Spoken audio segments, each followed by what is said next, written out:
A good example is when you're nurturing leads.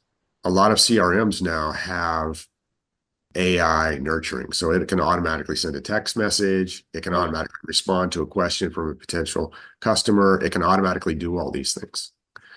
But it's a good idea until you feel confident with that to have it in a mode where it's generating a response, but someone's looking at that response and clicking yes, Right. Yeah. where it's not directly sending those out. So things like that.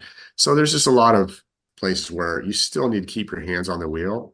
Gets back to your original question. It's really a compliment to people at this Yes. point, you know, with some Yes. exceptions, but it's really a compliment. Not it's not a replacement.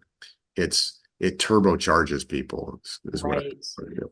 Yeah, that's good to know. I think there's people that may have some sort of sentiment worried that they're going to lose their job or things like that. But it's Yeah. good to know that this Mhm. is complementary and add on and a value and not a Mhm. replacement. Yeah, I think the people who are risk at losing their job are the ones that don't adopt it. I mean, Right. those are the ones they're just going to get way outperformed by people who really have learned how to use AI.